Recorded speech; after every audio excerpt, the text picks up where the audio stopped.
Alright, and we are live. Good evening po sa inyong lahat mga kaguro. It might also be good morning, good afternoon, good evening for the rest of you. No, wherever you are, maybe sa ibang parte ng mundo, no, and also of course all over the Philippines. We'd like to welcome you all to another live stream. This is another live stream video discussion for our general education, the 20 items that you've answered to our quizzes live stream, our quizzes link that was posted to our Gurong Pinoy's Facebook page.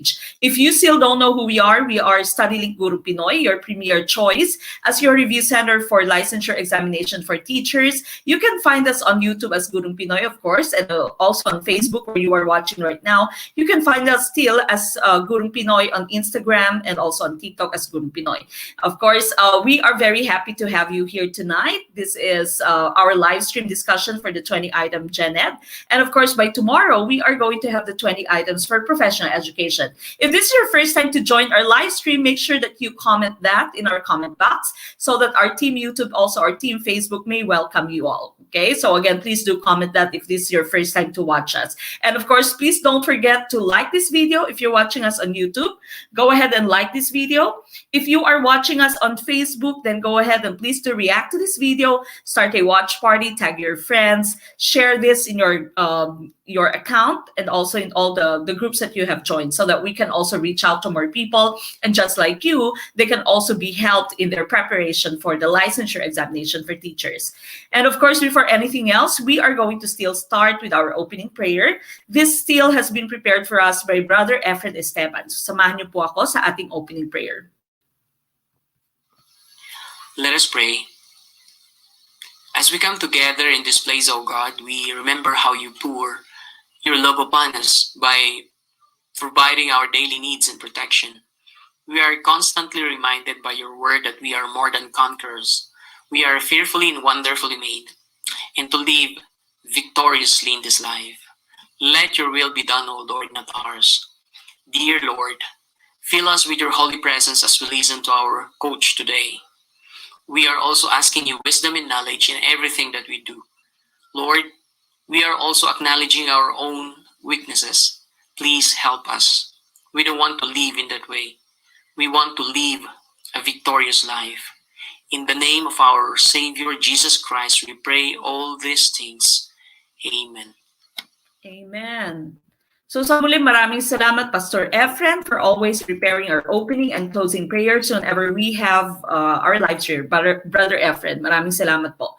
Now again, we welcome all of you to our live stream tonight for our general education.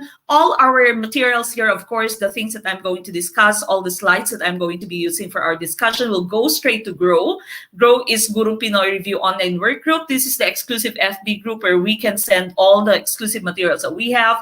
Not only these things that I'm discussing on Facebook and on YouTube, but also some of the rest of the materials that we've had in our previous years of helping our LET students, okay? But before that, let me just thank Ma'am Danica de los Santos. Thank you so much po sa inyong maagang ayuda on YouTube. Maraming salamat, Ma'am Danica.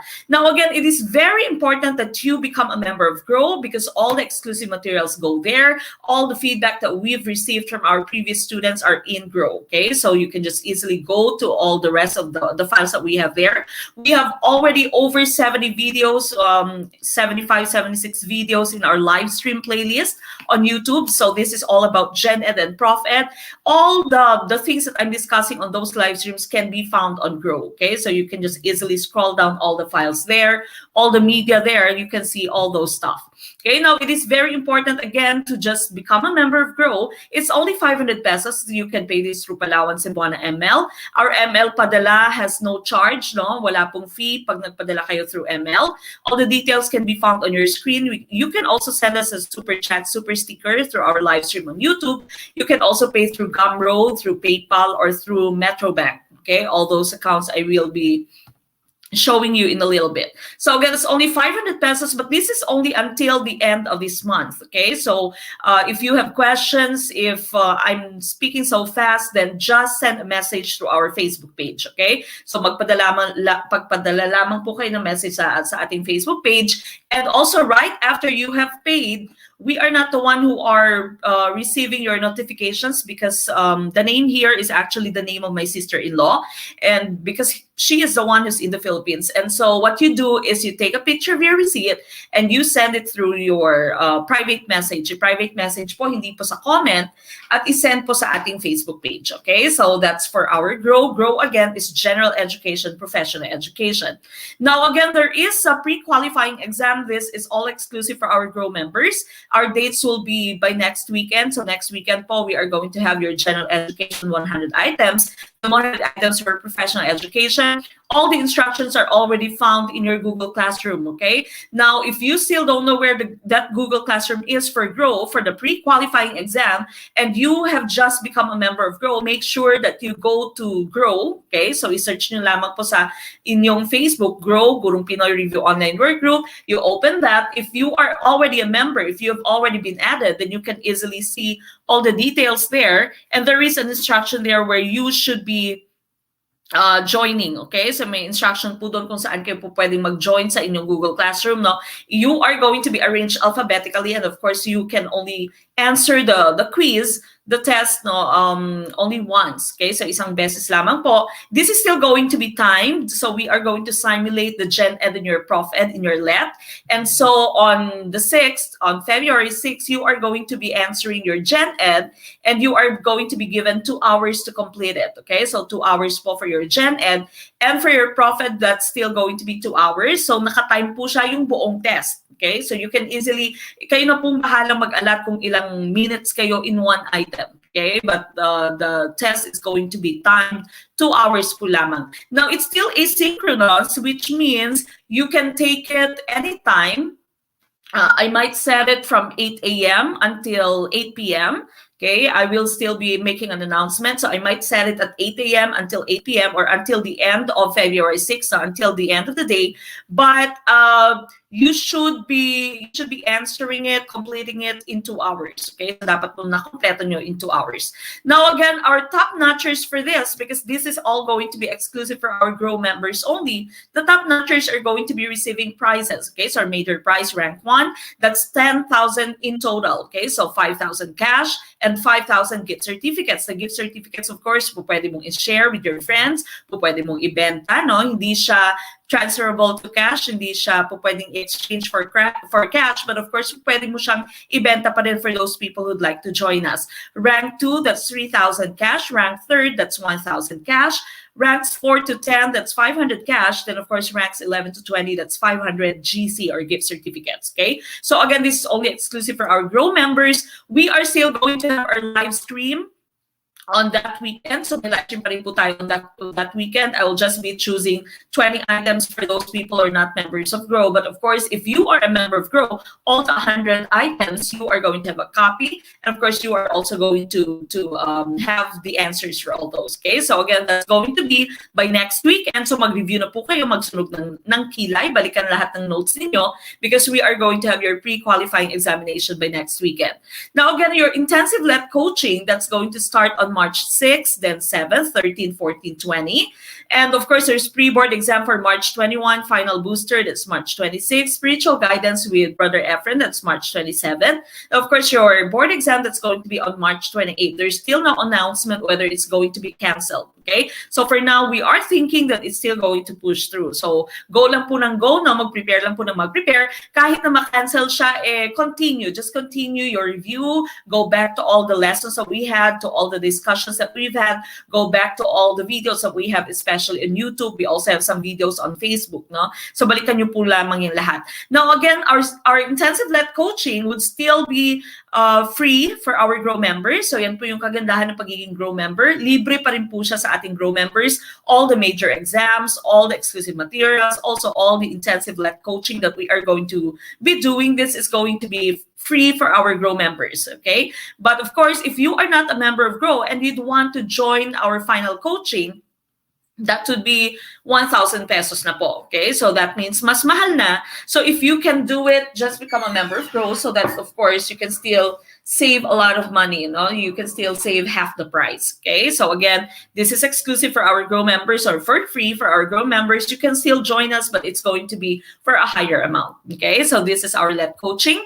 Now we still are open for enrollment for our majorship. There's biology, English, social science or social studies, mathematics, Filipino, and MAPE. So your majorship sets, of course, are posted in your Google Classroom. Nasa Google Classroom po lahat. So bantayan lamang po ninyo Saturday.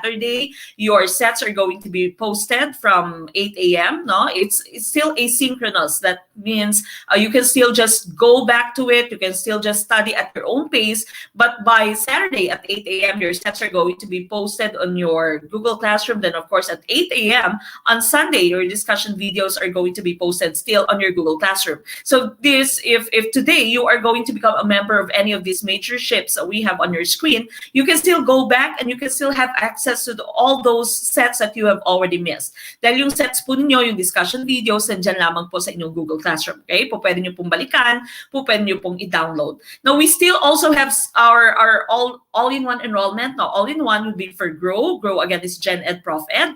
Now, of course, we also have our majoring included here, and that's only for 1,250 pesos. Okay, so 1,250 pesos lamang po yan. It's, of course, cheaper, no? All-in-one na po yan. Okay, now before I continue, maraming salamat again, Ma'am Danica, no, sa pangalawang stimulus na.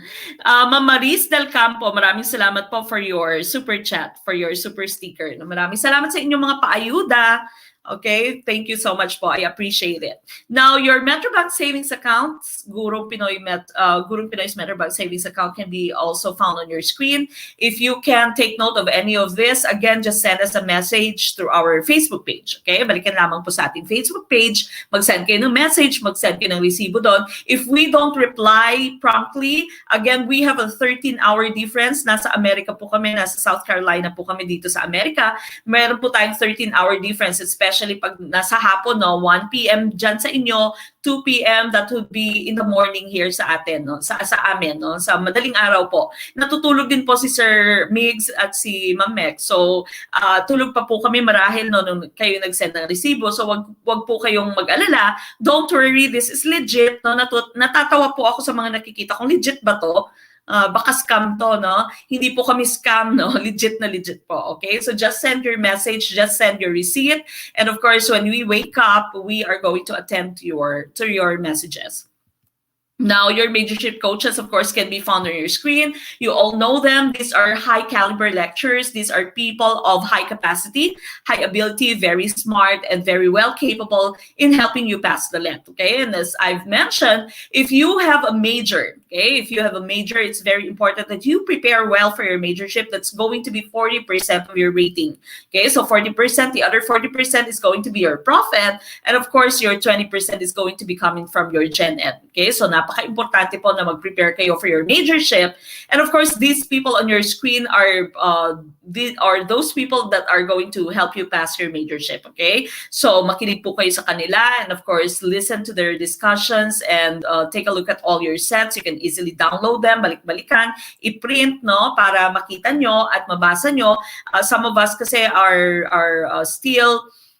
would still want to have the tangible paper, no, pag nagre-review, and you can easily just download and print all the materials that you have for your majorship, okay? So hindi ko na po sila iisa-isahin. I'm pretty sure you already know them by now, no? Nakapag ilang sets na tayo for our majorship. Now, if your major is TLE, Agri and Fish, Values Ed, and FISAI, again, we don't have any majorship offerings for you, but we have some materials that we can share with you. It's for free. All you need to do is watch the video of Doc H. No, the title of the videos are General Science with Doc H. There's parts 1 and part 2, and of course, just go back to that. That's on YouTube, and just follow the instructions. Okay, wag lamang pong ilagay yung email address nyo. I will not be adding you if I see that you've only just written your email address. Again, the end goal is for you to learn. No, mag-learn po muna kayo from Doc H. Then, of course, you will be given a chance to join your Google Classroom for all this majors that we have here. It's for free. Wala po siyang bayad dahil wala po tayong lecturer, but we have our freebies there, okay? Now, we also have our civil service materials. So if someone is going to take the civil service, then make sure that you tell them that Gurong Pinoy also has the civil service materials, okay? But of course, tonight, our main goal is to discuss your 20-item test for general education, okay? So we go back to that. Again, please go ahead and like this video if you are watching us on Facebook. Okay, if you're watching us naman on YouTube or on Facebook, please do react to this video. If you are watching us on YouTube, then go ahead and like this video. Mag-like na po kayo ng ating video because we are going to start with your discussion in a few minutes.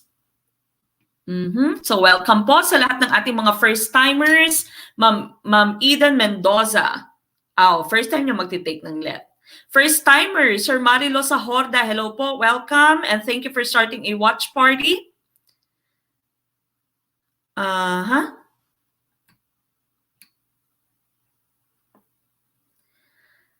Okay, so again, thank you so much for all those who have shared this video, especially on Facebook, no? Sa mga nag-start po ng ating watch party, maraming salamat po. I will be looking at the messages in a few minutes. Ma'am Hermena, maraming salamat po and welcome, first-timer. And of course, we'd like to greet all of you. Thank you so much for tagging your friends, for starting a watch party, for sharing our video. Good evening po sa inyong lahat. Assalamualaikum sa ating mga kapatid na mga Muslim, no? Good evening and welcome po. We start with general education. Ma'am Joy Dairit, maraming salamat sa iyong pakape. Thank you so much, Ma'am Joy. Napaka-consistent ng kape coming from Ma'am Joy. Okay, we start with question 1. The lawyer's argument is impertinent to the case being discussed because it is letter A, logical, letter B, clear, letter C, chargeable, or letter D, irrelevant. What's the answer for number 1? Sir Ruel Abiliar, ongoing pa rin po yung ating majorship fee, no, for English. So just send the message through Gurong Pinoy dito po sa Facebook page. Ongoing pa rin po. But of course, as soon as you can enroll, mag-enroll na po kayo para po you will have more time to prepare for your majorship.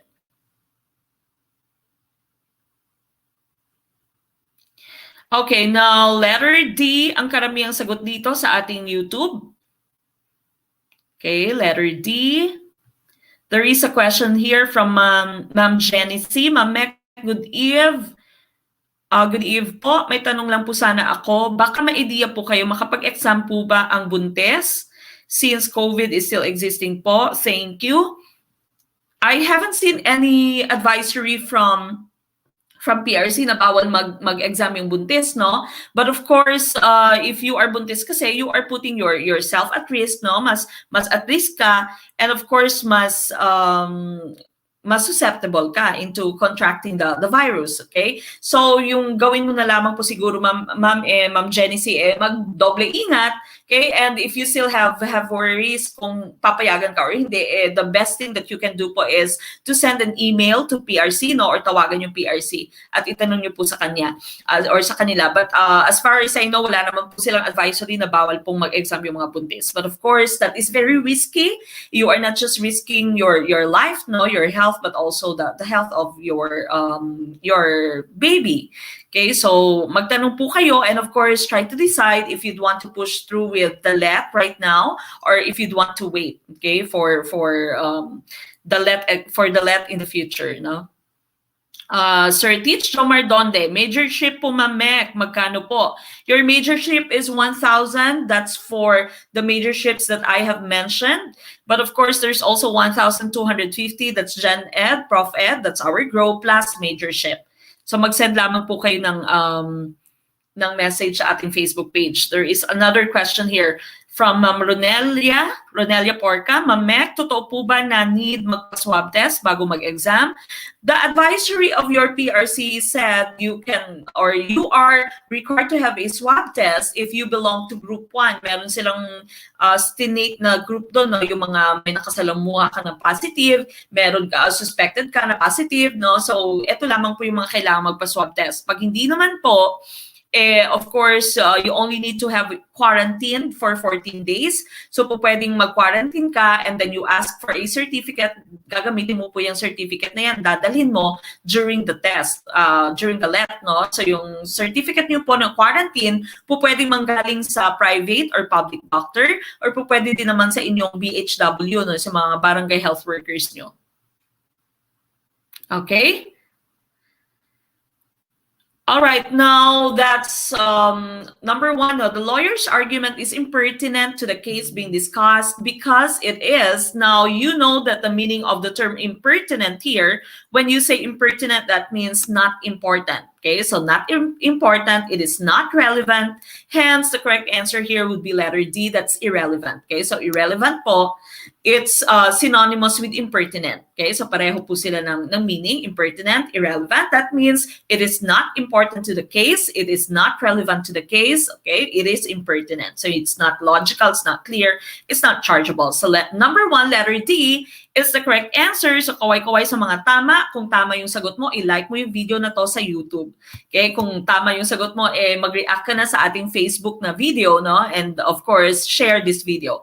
Now, number two, ito ang uri ng panlaping matatagpuan sa unahan, gitna, at hulihan ng isang salita. Ito ba ay paglalapi, laguhan, kabilaan, or langkapan? What's the correct answer for number two? Okay, what do you think is the correct answer for question number two? Mga Filipino major, anong sagot? Sabi ni Sir Al Rashid Dao dito sa YouTube.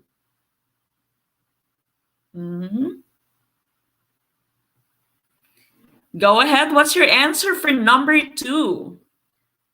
Ma'am Jessa Jane Faustino, thank you for starting a watch party.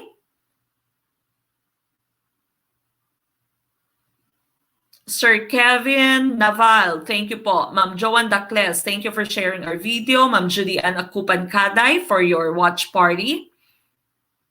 Ma'am Charmaine Liazos Ferrares, maraming salamat po for starting a watch party.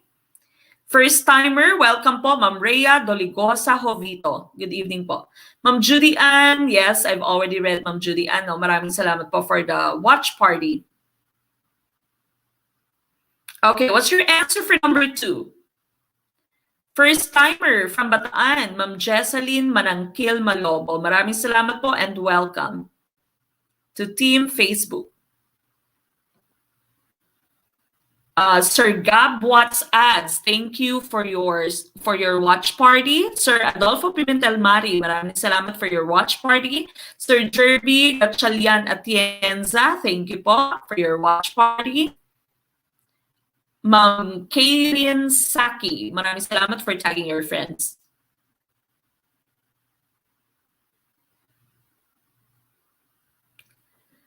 Okay, so again, going back to question number two here, what do you think is the correct answer? Okay, Sir Dance Daryl Dacones dito sa YouTube, nag-send na po ako ng proof of payment, ma'am. Yes, babalikan po yan ni Sir Migs in a few minutes.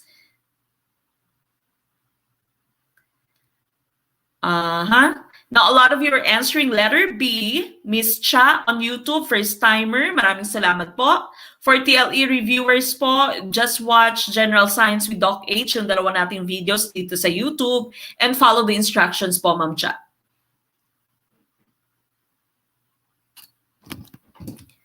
Okay, now we go back to your question. Ito ang uri ng panlaping matatagpuan sa unahan, gitna, at hulihan ng isang salita.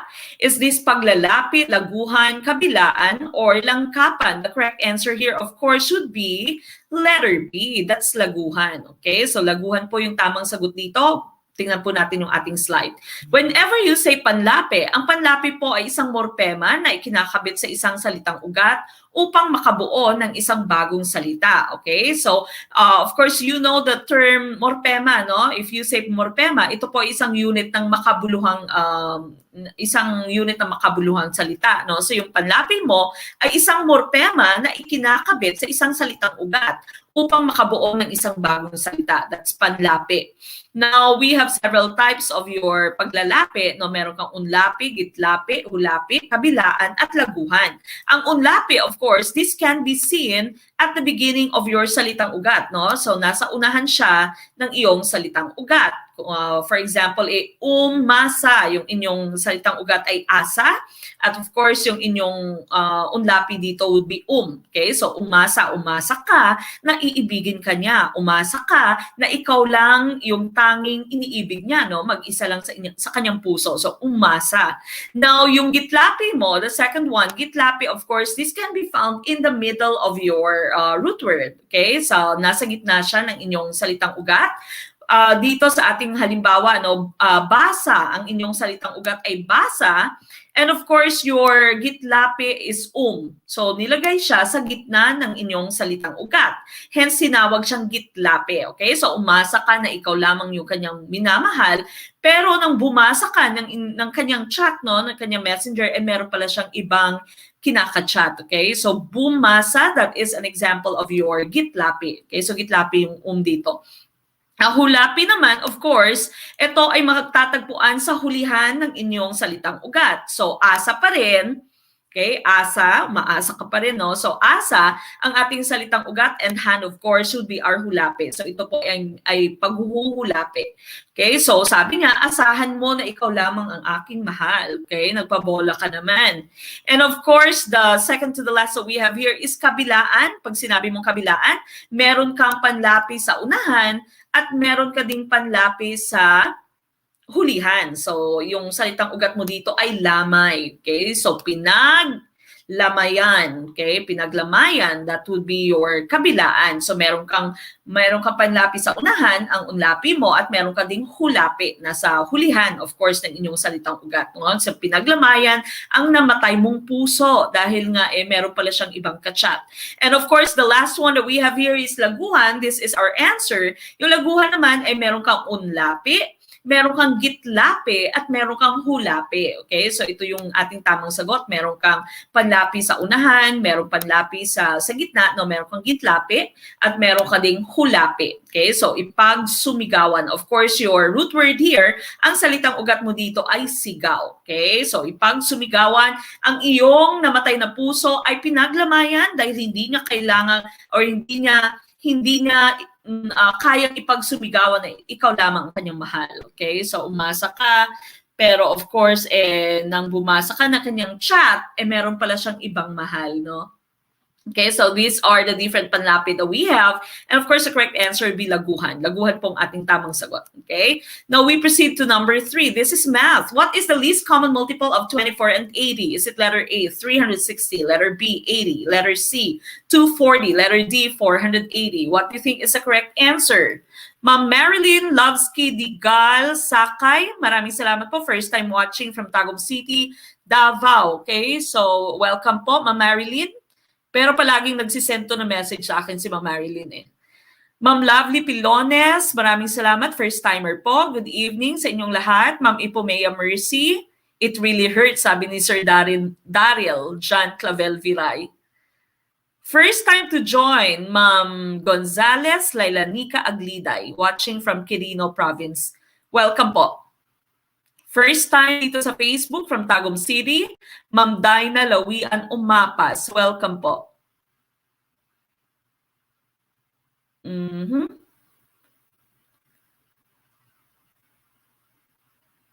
Sir Edward Samante, ma'am, nag-send na po ako ng payment. Please make sure that you send a picture of your receipt po sa aming Facebook page. Dito po sa Facebook page, i-private message nyo po. Picturean nyo po yung inyong resibo at i-send po sa private message. Ma'am Jaira Joy Demilio, maraming salamat po for sharing our video. Ma'am Misha Parazo Madriaga Bustarde, thank you for starting a watch party. Okay, now a lot of you are answering letter C. Okay, letter C po. Ma'am Elgem Dagoy Kulanag. Hi, good evening, ma'am. Panotis po. Taga Cotabato City po ako. Ask po ako, ma'am. May PDF po ba itong GenEd na tinuturo niyo, ma'am? Para pwede ko lang i-download. Maraming salamat po. More power.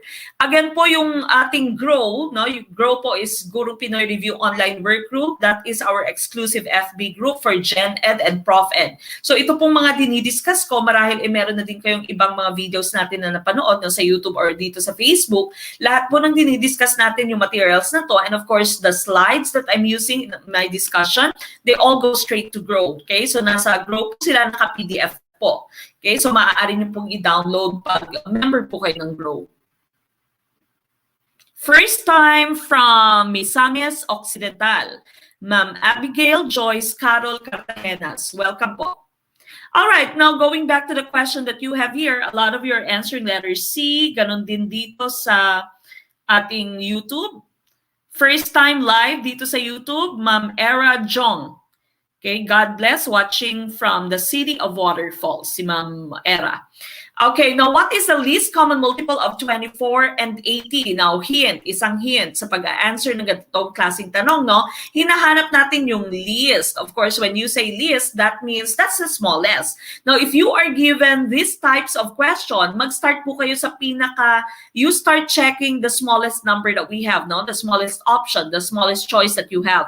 Huwag po kayo mag-start sa letter A dahil hindi po siya yung pinakamababang number sa ating apat na options. Dahil hinahanap natin po ay yung least, no? Pinakamababa. Baka po kasi pag nag-check kayo ng 360, ay pareho siyang multiple ng 24 and 80 at isipin nyo na siya na yung sagot. Hindi po. Hinahanap po natin ay least, okay? Yung pinakamababa. So, umpisahan nyo po sa pinakamababang number, no? Now, if you are looking for your least common multiple, all you need to do is to divide your options, divide the choices by the given numbers here. Pag walang remainder, that means that is correct. So again, we start with the least number, the smallest number. Now, dividing 80 by 80, of course, that is correct. No, 1 lang, no, wala siyang remainder. But of course, if you divide 80 by 24, there's going to be a remainder. So we know that 80 cannot be the correct answer. Okay, so this is not the correct answer. Now, you proceed to the next least number that we have here. Next option, no? So, again, mag-umpisa po kayo sa pinakamababa. Now, you have 240 here. The next one with 240. Dahil yung pinakamababa natin ay mali, no? Dividing this by 24, of course, you know that that is correct, no? 240 divided by 24, that would just be 10. So, wala siyang remainder. Now, if you divide this by 80, of course, you know that that is also correct, no? That's 240 divided by 80. That would be 3. Okay, so that would give you a quotient of 3. And so you know that 240 should be the correct answer. Now again, I repeat, one hint, if you are given this type of question, nakita nyo yung least common multiple, you start checking the smallest answer first, okay? And you simply divide that by the given numbers in your question. Kung wala pong remainder, then that is the correct answer, okay? Pag yung smallest number mo ay hindi tama, you move on to the next smallest number, okay? So 240 in this case here, tama na siya. And so, that is our correct answer, okay? Now, kabaliktaran po siya pag ang question is, what is the greatest common factor? Pag ang question naman is, what is the greatest common factor? And so, what you do is you start with the greatest number sa inyong option. No? So, sa pinakamataas na number ka naman sa inyong option, yan pong uunahin mo. And if you are given the greatest common factor na question, what you do is kabaliktaran nito. Dito kasi sa ating least common multiple, we divided the options by the numbers in our questions. If you are given the GCF na question, what you do is you divide the given items na dito, no, given numbers sa inyong question by the given options. Okay? And of course, you start with the greatest number. No? Sa pinakamataas na number ka po mag-umpisang mag-check. Alright? So here, number 3, the correct answer would be letter C. Okay? So letter C, that's the correct answer. Now, we go to number 4. Anong uri ng tayutay ang ginagamit sa mga sumusunod na pangungusap? Nabasa mo na ba si Shakespeare? Panulat ang bibig ng isipan. Is it letter A, pagmamalabis? Letter B, metonymia? Letter C, sinekdoke? Or letter D, balintunay? What's the answer? First timer on Team YouTube watching from Cotabato City, Sir Norodin Pindaton. Assalamualaikum po. Pindaton, tama. First timer, pero nanonood din po ako ng mga past videos nyo and it helps me a lot. That's coming from Ma'am Elaine Villanueva. Maraming salamat po and welcome to Team YouTube. First timer watching from Camarines Norte, Team YouTube, paki-welcome si Ma'am Janessa Barret. Maraming salamat po. Tanong ko lang po, Mamek, this is coming from Ma'am Danica de los Santos. Pwede po ba sa exam may blankong papel na hiwalay para po sa computation sa math? If I can remember, I think they're giving you a blank paper. Sila po yung nagbibigay ng blankong papel, no? So magbibigay sila ng blankong papel, scratch paper nyo, yung white paper. Kung wala naman pong ibibigay sa inyo, again, po pwede nyo pong sulatan yung inyong questionnaire, no? So pwede pong nasa questionnaire kayo mag-solve. Yung hindi lamang pong pwedeng sulatan ng kung ano-ano, no, ay yung inyong answer sheet. Okay, so sa questionnaire po, magsulat kayo ng lahat ng mga solvings nyo, ng notes nyo. Meron tayong tinatawag na draining technique, no? Yung draining technique, sinabi ko na to. If you have memorized a lot of formulas, for example, a lot of concepts, and once that they have given you your questionnaire, for example, you've memorized a lot of formulas in math, pag nabigay na yung inyong questionnaire sa inyo, isulat nyo na po lahat ng formulas na yon sa inyong papel nyo, sa inyong questionnaire, no? Sa inyong test questions, isulat nyo na po lahat ng formulas dyan para hindi na po kayo kailangang mag-memorize pa, hindi nyo kailangan i-keep sa brain nyo yun, no? Hindi nyo makalimutan. So isulat nyo na po. That's what we call the draining technique. So lahat ng kailangan yung isulat na kinikip nyo sa inyong memory, no, on that day, isulat nyo po sa inyong test questions once you receive the test questions. Because po pwede po siyang sulatan, po pwede po siyang linyahan, no? Yung hindi lamang po pwedeng sulatan, guhitan, or whatever, would be your answer sheet. Yung answer sheet nyo is shading lamang and your code, no? So, wag nyo pong susulatan ng formula yung inyong answer sheet. Okay? Watching from Tawi-Tawi, first timer, Ma'am Kath Hamdan. Hello po. Hi from Mutyong Samar, si Ma'am Samaren yang Waray. Okay, now we go back to your question here. A lot of you on Team Facebook are answering C. Karamihan sa Facebook, C ang answer. Ma'am Julian Akupay-Kaday, first timer. Hello po. And sa atin namang Team YouTube, okay, karamihan din ay letter C. Okay, letter C and B ang sagot dito ng ating Team YouTube. Okay, now there seems to be a confusion between your B and C, no? And nakita ko sa inyong test, maraming naligwak sa tanong na to, no? Now, going back to your question, anong uri ng tayutay ang ginagamit sa mga sumusunod na pangungusap? Meron na po tayong video na to, no? Figures of speech. There is a video of this in our YouTube channel, no? On our YouTube channel, also on our Facebook page. Meron na po tayong video na to. And of course, meron din itong mga examples ng sentences and meron din siyang translation in Filipino. Okay? So, panoorin niyo po yan later. Yung sabi dito ng mga pangungusap mo, nabasa mo na ba si Shakespeare? Panulat ang bibig ng isipan, okay? Is this pagmamalabis? Of course, when you say pagmamalabis, this means exaggeration, okay? So exaggeration in English, this is going to be hyperbole, okay? So pagmamalabis siya. Metonymia mo naman, when you say metonymia, another term for this in Filipino is pagpapalitawag, okay? So pagpapalitawag po siya, this means you are using another term for another object, okay? You are using another term for a certain object, okay? So for example, you say, nagbigay ang palasyo ng panibagong tuntunin, okay, ukol sa ECQ. For example, nagbigay ang palasyo or naglabas ang palasyo ng bagong tuntunin about sa ECQ, no? So when you say palasyo there, that would of course mean Malacanang. That would of course mean the government. And so that is metonymia, no? Pagpapalitawag.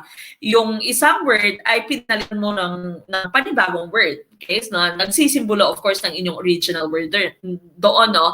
Now, letter C mo, sinekdoke. This is also called pagpapalit saklaw, no? So, pagpapalit saklaw naman siya, yung sinekdoke. Ang sinekdoke mo naman, ginagamit mo ang isang parte para mag-represent ng kabuuan, or it can also be vice versa, no? Ang kabuuan ay ginagamit mo para mag-represent sa isang parte. For example, you say, Maraming bibig ang gutom ngayon, no? Maraming bibig ang ngayon ay gutom dahil sa pandemya. Okay? So when you say maraming bibig, that would be sinekdoke. Your bibig there would represent the person, no? The people. Okay? So maraming bibig, of course, bibig is part of the people. And so that would be sinekdoke. Okay? Isang parte ng katawan, for example, would represent the entire person. Isang parte ng something, no? Isang bagay would represent the entire object, no? For example, you say, I can see a lot of sails in the sea, no? So sails there would represent your boat. Okay, so that would be sinekdoke, pagpapalit sa cloud. And your balintunay naman, this is irony, no? So irony itong balintunay. Okay, for example, you say, napakatapang niya. Nung nag-away ay hindi siya makita. Okay, so balintunay, it's an irony. All right, now going back to your question here. Anong uri ng tayutay ang ginagamit sa mga sumusunod na pangungusap? Nabasa mo na ba si Shakespeare? Panulat ang bibig ng isipan? The correct answer here would be metonymia. Letter B po ang tamang sagot dito. So you are using another term for another object. Okay, so Shakespeare here, of course, this means the works of Shakespeare, no? Panulat ang bibig ng isipan. That means the bibig, of course, is used to write, is used to express what we have in thoughts. Okay, so metonymia po dito ang ating tamang sagot, hindi po sinekdoke. Now, for you to be able to remember this, no, para po maalala nyo, ito po yung ating hint. My mother is related to me, but my sin is part of me. No? My mother, this is metonymy, metonymia. Ang metonymia ay related lamang, but my sin, sinekdoke, ay parte. Okay, so my mother is related to me. Metonymy is just using related words, but my sin is part of me. Sinekdoke ay parte mismo ng isang bagay. Okay, so my mother is related to me, but my sin is part of me. Yan po yung ating hint. Okay, but for number 4, the correct answer would be metonymia. Okay, so metonymia po ang ating tamang sagot dito. Now we go to question number 5. In 1565, Legazpi concluded a blood compact with the chief of Bohol. Who is referred to? Is it letter A, si Katuna, letter B, Raha Sulaiman, letter C, Raha Tupas, or letter D, Lakandula? What's the answer? Okay, what's the correct answer for question number 5? Nasa number 5 na po tayo.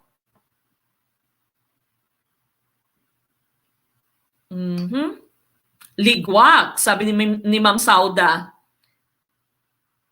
Yes, metonymia. Maraming naligwak sa tanong na yon. Ligwak, sabi ni Ma'am dito, Ma'am Joven Pineda or Sir Joven Pineda, kainis. Okay lang po yan. Sa pagkakamali po tayo natututo. Nainis. Okay, letter A. A lot of you are answering letter A here. Ma'am Chari Benban, letter A yung sagot. First time watching from Guimaras. Hello, kumusta? Sir King Wise. Okay, now a lot of you are answering letter A dito. Okay, sa ating Team YouTube, letter A din ang karamihang sagot.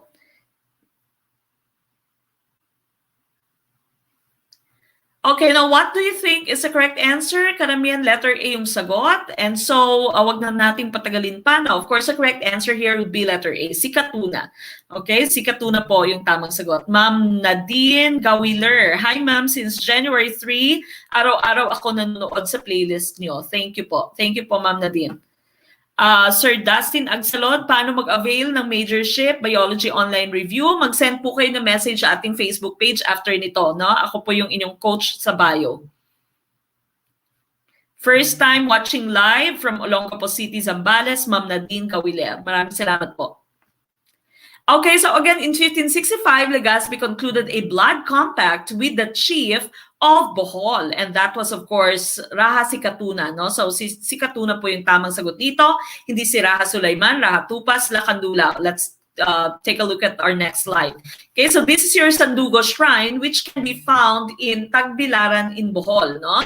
So this, of course, is your blood compact. So what they did is they have wine, for example, any other drink, and they cut their palm and they put certain amount of blood in this drink, and of course they drink together, no? So this is a symbol of loyalty. This is a symbol of camaraderie, no? So being true to their brotherhood, to their friendship. Now, a famous example of the blood compact was the 1565 Sandugo between Spanish explorer Miguel Lopez de Legazpi and Dato Sicatuna, the chieftain of Bohol. Another blood compact was done between the Portuguese explorer Ferdinand Magellan and Raha Humabon of Cebu. Okay, so si Magellan naman ay nakipag-blood compact kay Raha Humabon. Hindi naman siya si Sicatuna, no? So Sicatuna is with Legazpi while Humabon is with Magellan. Okay, so that's your blood compact.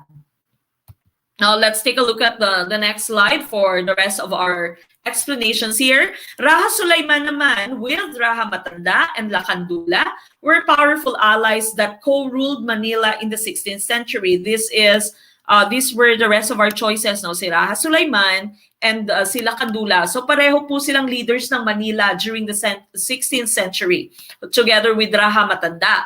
Lakandula controlled the north side of the Pasig River Delta, particularly Tondo, no? So, sa Tondo, yung leader nila noon ay si Lakandula, while Matanda and Sulaiman controlled the south side in what is now Fort Santiago. Their tripartite reign as Rahas of Manila was one of the most significant in Philippine history because of their defense and eventual loss to Spanish conquistador Miguel Lopez de Legazpi, who captured their territories with the help of 600 Visayan troops in 1571. Okay, so sila po yung rulers during the 16th century.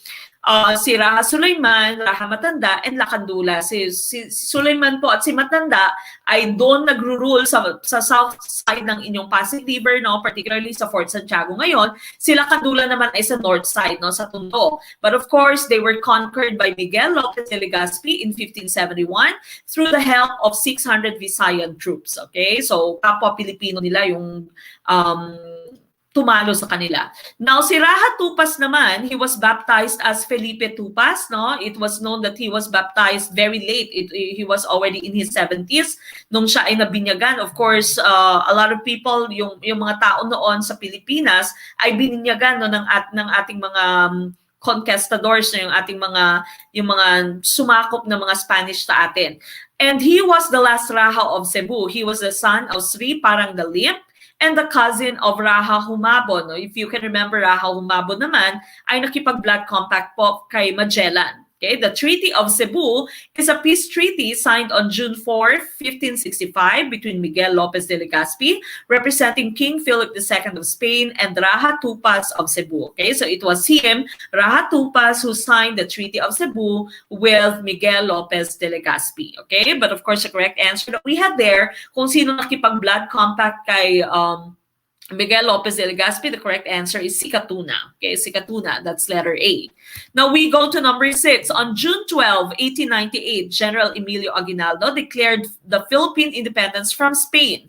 Which band played Lupang Hinirang?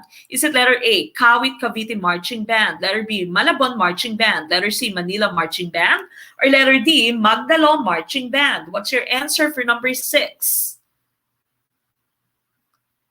Ano kaya yung tamang sagot? Kape po tayo.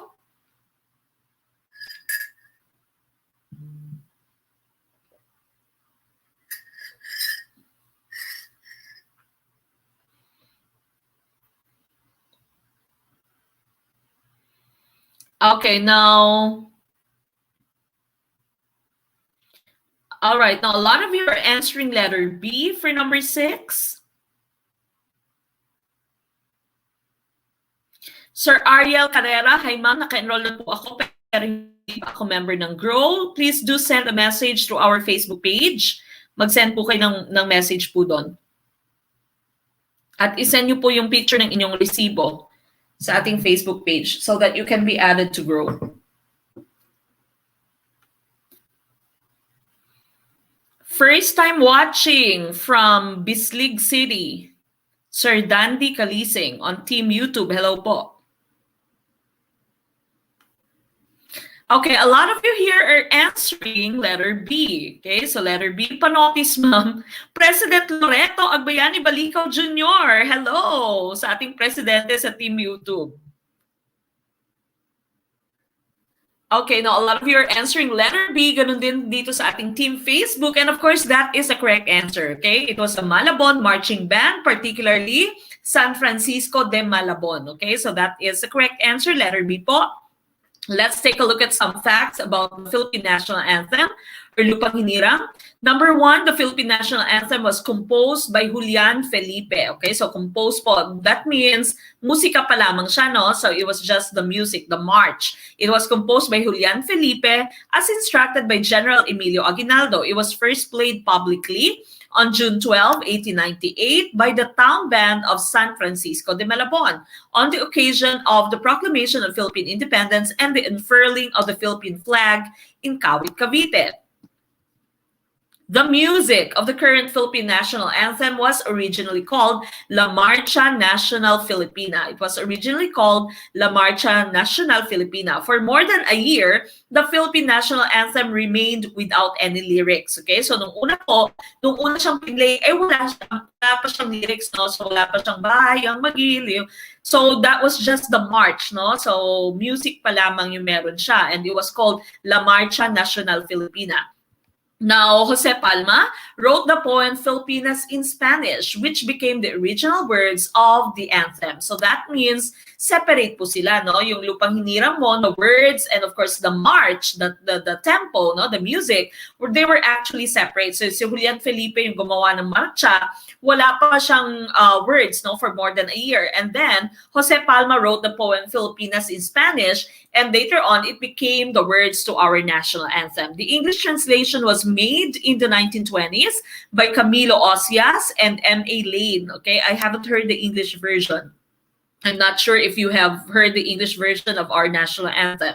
Now, finally, during the term of President Ramon Magsaysay, two Filipinos by the name of Julian Cruz Balmaceda and Ildefonso Santos translated the lyrics into Filipino with the title Lupang Hinirang. Okay, so yung nag-translate ay si Julian Cruz Balmaceda and of course Ildefonso Santos, which became the official version of the Philippine National Anthem in 1956. Okay, so it was in 1956.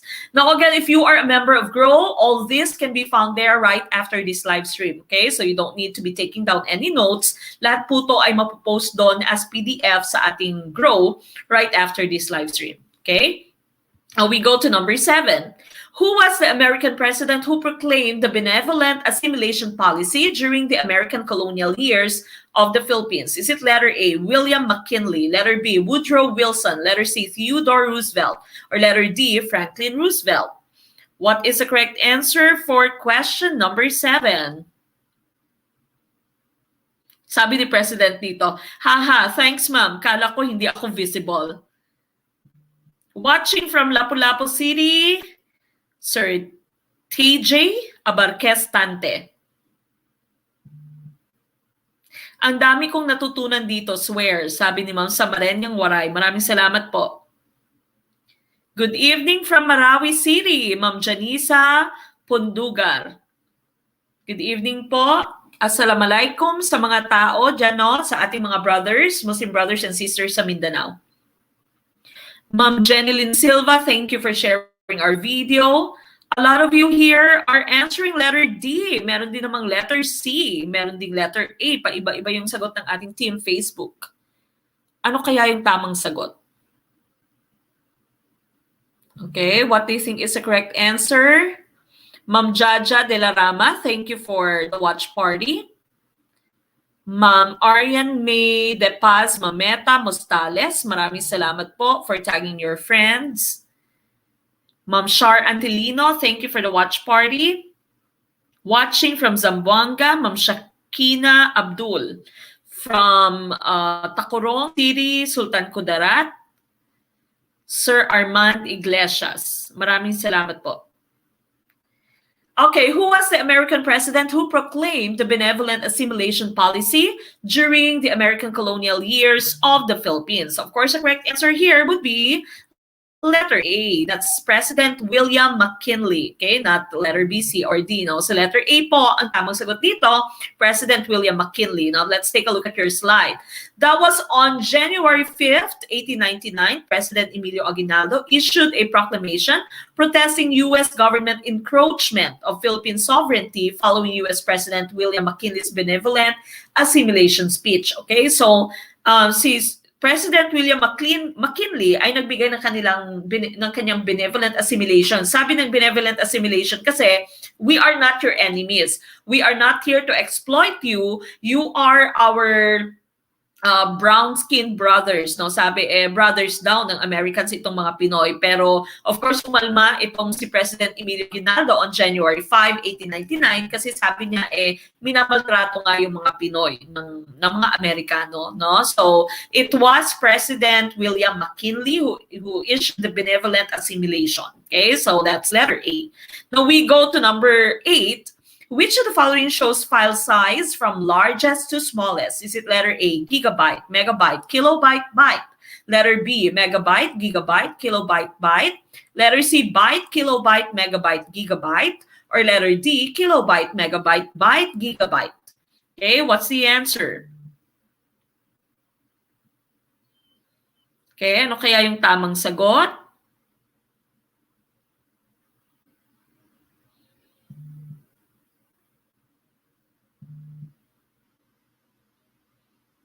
Again, we are looking for the arrangement of file size from largest to smallest. Okay? Mula largest po hanggang smallest. What do you think is the correct answer?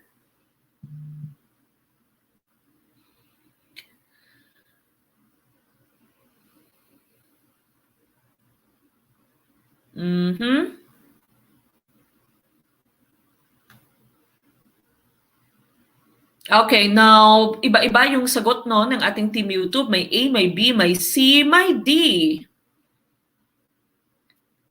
Okay, let's take a look at your choices. Again, we are looking for the largest to the smallest. Dito sa ating Team Facebook, karamihan letter A yung sagot. Meron din namang letter B. Okay, so A and B. Pero mas marami yung letter A. First timer, Ma'am Janelle Galapin. Welcome to Team YouTube, ma'am. Change to A, Sir Alvin Meliada, ha? May change pa. Hindi nyo binasa, no? Okay, which of the following shows file size, again, from largest to smallest? Okay, that's from largest to smallest. Now, again, the correct answer here would be letter A. So, gigabyte, okay? So, gigabyte po yung ating pinakamalaki. This is 1 billion bytes, okay? So, 1 billion bytes, that's gigabyte. Megabyte, of course, that's 1 million. Mega is million, so 1 million bytes. Kilobyte is, of course, 1,000 bytes. And, of course, you have byte. That is just the base unit, no? So, isang byte lang.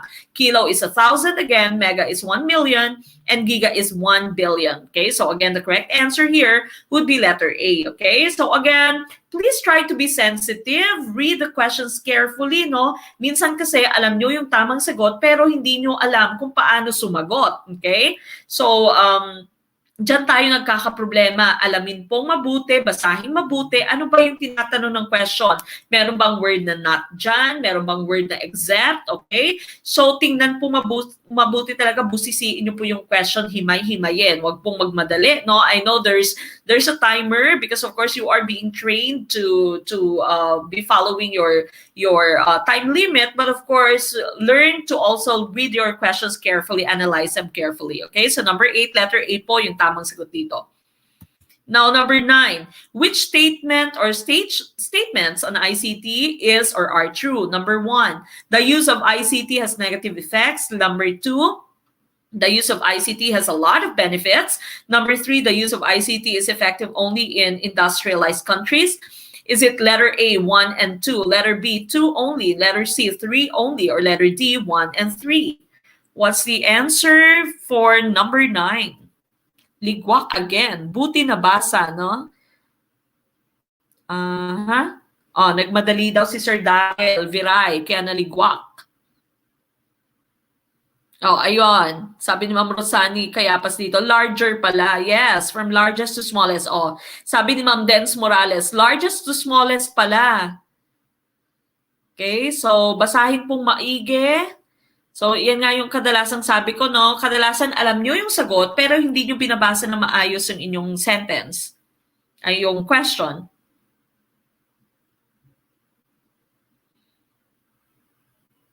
Okay, let's take a look at the answers. Number 9, sagot dito ng karamihan sa ating team YouTube ay letter A. Marami ding letter B, no? Letter A and B, nag-aagaw sa ating team YouTube. What about team Facebook? What's your answer? B talaga? B talaga po, sabi ni ma'am dito. No? May letter A, karamihan letter A dito sa team Facebook. Okay, now going back to the question that you have here, Ma'am Vil, Slofar Bolok-Bolok, thank you po for sharing our video. Ganon din si Ma'am Julianne. Which statement or statements on ICT is or are true? Is it number 1, the use of ICT has negative effects? Number 2, the use of ICT has a lot of benefits? Number 3, the use of ICT is effective only in industrialized countries. Okay? Now, as you can see, numbers 1 and 2 dito, they are opposite.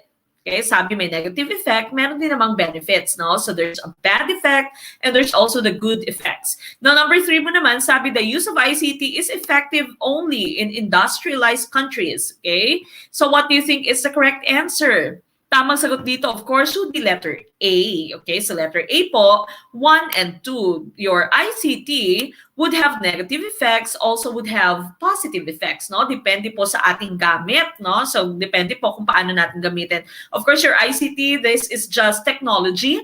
When you say technology, of course, this is applied science. This is a product of your science. And of course, it would still depend on how we use it. Okay, lahat naman, no? Sa Facebook, meron siyang gamit na maganda, no? Nakakapag-communicate ka. For example, kami, nakakapag-communicate kami sa mga tao sa Pinas. We can do our live stream through YouTube, through Facebook. But of course, it can also have an adverse effect, no? Meron din namang adverse effect. Pwede naman siyang maging pagsimula ng away, pag merong ka-chat yung iba, no? Yung inyong boyfriend, girlfriend, may ka-chat na iba, pwede din siyang pagsimula ng paghihiwalay. Okay? So, depende po sa gamit natin. Okay, so your correct answer here would be number 2. They have adverse effects, and of course, they also have their benefits. It simply would depend on how we use it. Your technology would still depend on humans. Okay, so A, 1 and 2, that's the correct answer. Oh, happy si Sir Mark John Gotem. Wow, nakatama pa, chamba. Okay, number 10. Which of the following is not a computer hardware? Is it letter A, graphics card, letter B, random access memory, letter C, modem, letter D, command? What do you think is the correct answer for number 10? We are already in the middle of our quiz.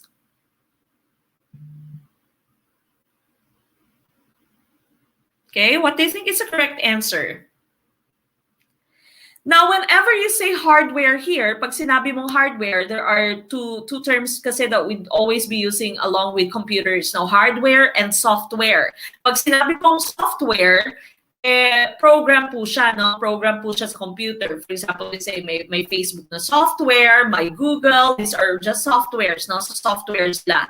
When you say hardware naman, these are the physical things, physical objects that we use whenever we're using the computer, no? So parte siya ng computer mo, but it is a physical part of your computer, hindi siya software. Katulad din siya ng soft copy and hard copy, no? Pag sinabi nyo, meron po ba kayong review materials, no? Then we would just say soft copy lang po, sir. So when you say soft copy, nasa file lang siya. That means you have to download it, you can print it so that you can have the hard copy. Yung hard copy, yun pong physical, yun yung ating nahahawakan. So pag printed na siya, hard copy na siya, no? So yung hardware mo, these are the physical parts of your computer. Well, when you say software, no, these are the programs that you have for your computer. So what do you think is not, okay, ayan ha, may not number dito, which is not a computer hardware. So that means hindi siya physical na parte ng inyong computer. The correct answer here, of course, would be your letter D, command. Kasi yung graphics card mo, ito po yung graphics card. This is your modem. Okay? So alam niyo yung modem nyo, yung nag-provide ng internet signal sa inyo. And of course, this is your random access memory, your RAM. Okay? So letter D po ang tamang sagot dito. Command, no? Yung command mo, this is an instruction for your computer, no? Kung anong gagawin niya, yung escape, copy, save, no? Print, these are all commands. Okay? So enter, these are all commands in your computer. Okay? So command po ang tamang sagot dito. Letter D for number 10. Okay, now we go to number 11. A virus has a protective shell that encloses its nucleic acid. It is called letter A, capsid, letter B, nuclear membrane, letter C, plasmid, or letter D, nucleoid. What is the correct answer? What do you think is the correct answer for number 11? Thank you, Ma'am Hermie Kose Kanakan for the watch party. Ganon din si, okay, si Ma'am Judy Ann, no? Nabasa ko na. Ma'am Judy Ann Kaday, maraming salamat po. Ma'am Gles Minosa, thank you for sharing our video. Ma'am Jenny, thank you for the watch party.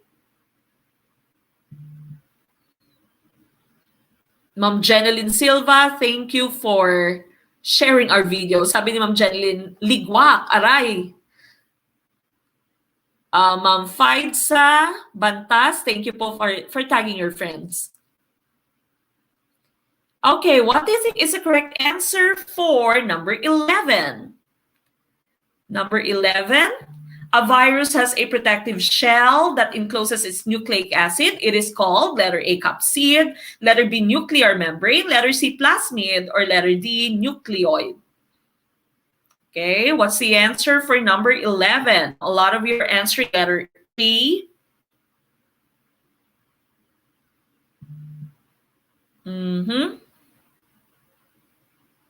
Dito sa ating Team YouTube, karamihan din ay letter A. Now, the correct answer here, of course, should be letter A, no? So, capsid po ang tamang sagot. Now, I have a confession to make, no? When I was making the rationalization, when I was preparing the slides na, no? Yung PPT natin for our rationalization tonight, for our quizzes, I found out that I've actually clicked the wrong option, no? So, yung na-click ko dun sa quizzes pala was nuclear membrane. And so, if you got this wrong, if you answered capsid in your quizzes, but it was marked wrong, that was my mistake, no? So, kamalian ko po yun. Of course, tao lamang. I'm human. I'm not a machine. And so, of course, nuclear membrane po yung na-click ko doon. But of course, the correct answer here would be capsid. So, if you were marked wrong, we are going to be adjusting the scores later, you know, because I've seen that some of you have actually clicked the correct answer that was capsid, but it was marked wrong dahil nga mali yung na-click kong tamang sagot sa number 11. But of course, number 11 here, capsid po would be the correct answer. Nuclear membrane, of course, that's the membrane, the lining of the nucleus. Plasmid, this is the circular DNA of bacteria, of fungi, of any other organisms. So circular DNA, that's your plasmid. And of course, yung nucleoid, that's the region, that's the area in your prokaryotes. Ang prokaryotes po are those cells that do not have nucleus where genetic information is found. Okay, so this is the area in your prokaryotic cell where genetic information is found. That's your nucleoid. Okay, I'm going to the next slide so that you can see the visuals now on this. So again, letter A, capsid po, that's the correct answer. Okay, now if you're looking at your COVID-19 virus dito, no, yung virus mo dito, this is your genome. So when you say genome, this is the material, no, nucleic acid ng inyong virus. This is your capsid. Okay, so that's the capsid, that's the protective layering of your virus. Kaya hindi siya madaling nasisira because it has a protective layer. Okay, so that's your capsid. Now, for your plasmid, ito naman po yung plasmid natin. Sinabi natin when you say plasmid, that's the circular DNA of your bacteria, circular DNA of fungi, and the other organisms that have plasmids. Okay, so plasmids are circular DNAs. Now, this is your nucleus. The nucleus is very important in the function of the cell. No, ito po yung inyong nucleus. Usually, it forms or it gets the central part of your cell. It plays very important roles in your cell. No, panoorin niyo po yung ating videos on cells. Meron na po tayong videos on that. prokaryotes and eukaryotes. What's the difference? What are the functions of the different parts of the cell? What are the differences between animal cells, plant cells? We have the videos on that on YouTube. Okay, so your nucleus is like the brain of the cell, no? Para siyang brain of the cell. And of course, when you say nuclear membrane, choice B natin, that is the membrane, the lining of the nucleus. Okay, so that's your nuclear membrane. At ang ating nucleoid naman, of course, this is the area in your prokaryotic cell where you can find the DNA, no? Where you can find the genetic information, genetic material in your prokaryotic cell. You'd call that the nucleoid. Okay, so nucleoid. Wala siyang nucleus, and so you can only find the genetic information in the cytoplasm. Okay, and you call that area the nucleoid. But of course, the correct answer again is capsid. So capsid po ang tamang sagot. All right, now we go to number 12. A horizontal row of elements on the periodic table is known as, or A, letter A, group or family, letter B, atomic number, letter C, size, or letter D, period or series. What's the answer for number 12? Okay, what do you think is the correct answer?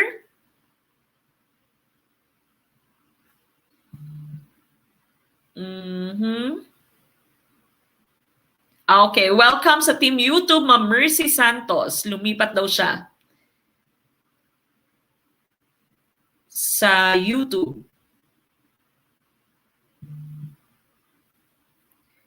Anong hindi nakita? Meron comment dito.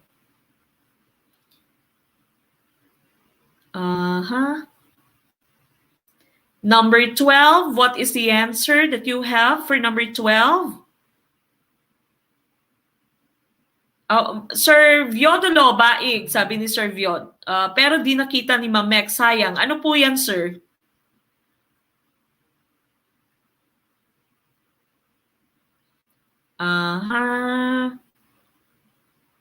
Hindi ko nakita yung comment yata ni Sir Viodolo.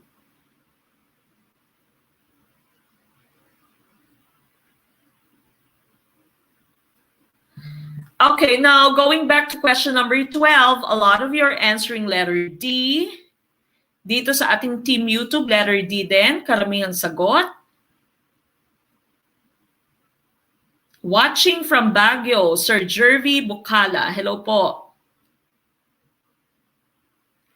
Okay. So sabi ni Sir Viodolo dito, yung Ram po, aka Forever ni Mamek. Okay, Sir Ram or Sir Migs, no? Hello, Sir Migs. Malapit ng Valentine's Days. Kayo, Valentine's Days. Valentine's Day. Sino yung ka-Valentine's Day nyo? Bawal yata sa Pinas, no? Bawal? ECQ, GCQ? Tumaas na naman yung bilang ng may COVID. Okay, so bawal. Wala munang Valentine's Day sa taong 2021. Okay, number 12. A horizontal row of elements on the periodic table is known as a or an, letter A, group or family, letter B, atomic number, letter C, size, or letter D, period or series. The correct answer here, of course, would be letter D. That's period or series. Hinahanap po natin is row. Okay, so again, when you say row, that's from left to right. Yung ganyan, no? Ganyang arrangement, row po yan. And of course, when you say from top to bottom, that would be your column. Okay, so column. Your answer here, of course, would be period or series. Let's go to the next slide. So this is your periodic table of elements. This is where you can find all the elements in chemistry. The father of your periodic table of elements, of course, is Dmitry Mendeleev. Okay, so Mendeleev, a Russian chemist, he is the father of your periodic table of elements. Now, as you can see here, you have several elements. Explain ko lamang itong madalian. Etong green nyo po, etong 7 green-colored elements nyo dito, these are your metalloids, okay? So these are your metalloids. When you say metalloids here, these are elements that have the properties of both metals and non-metals. Because kumbaga, nag-aagaw yung metalloids mo, no? Pa-metal siya or pa-non-metal siya. So they are found in the middle. These 7 elements are called your metalloids. Now, going to the right of your metalloids, itong carbon, nitrogen, phosphorus, selenium, and so on, hanggang dito sa inyong group 8A, no? your group 8A, these are called your noble gases. Noble gases, or sometimes also called your inert gases. Ito yung mga elements natin na stable na. So minsan your LET is going to ask you, which part of your periodic table can you find the stable elements? That means these are elements that don't really need to form bonds to become stable. Okay? And these are your noble gases. Okay? So noble gases mo po or inert gases, yan yung inyong answer. So lahat ng ito sa right ng inyong, going towards the right of your metalloids, these are your non-metals. Okay, so non-metals po ito sila. And the rest of these are all metals. So metals na po yan lahat, no? Even here, no? Sa bottom part ng inyong 17A and or 17 group and 18 group. Okay, so these are all metals. The green part are all metalloids, and only these are your non-metals. Okay, so konting-konti lamang yung ating non-metals. Now, the arrangement from top to bottom, yung arrangement, for example, from hydrogen, lithium, sodium, potassium, rubidium, and so on, pababa, that will be your group or family. Okay, so group or family po yan, tawag natin dyan. Now, if your elements belong to the same group or family, that means they have the same number of valence electrons. Pag sinabi niyong valence electrons, these are the electrons that would be forming bonds. These are the electrons that are found in the outermost shell.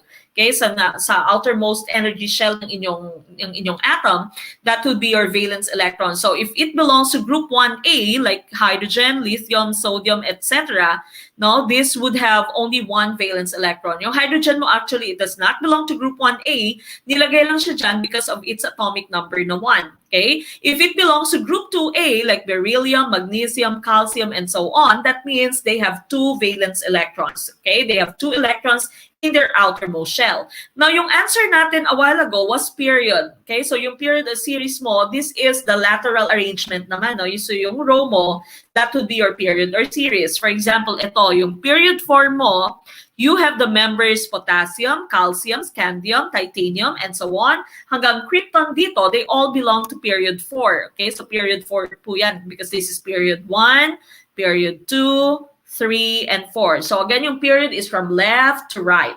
Now, yung period mo naman, if they belong to the same period, that means they have the same highest energy shell, no? So if they belong to period 4, that means the highest energy shell that they have is 4. Okay, so 4 yung energy shells nila. So that would be your period. So again, period or series, that's the correct answer for our question. Now we go to number 13. If no more solute can be dissolved in a solvent at a given temperature, then that solution is called, what's the correct answer? Sir Joel or Ma'am Joel Ines Domingo. Hello, ma'am, listening from Thailand. Kapungka. Hello po. Hello po. Hello po, sir or ma'am. Sir ba or ma'am? Si ma'am or Sir Joel Ines kasi nakalagay.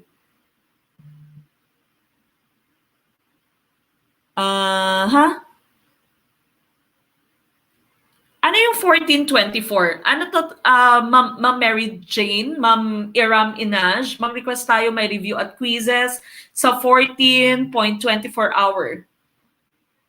24 hours na review sa February 14. Yan yata yung sinasabi ni Ma'am.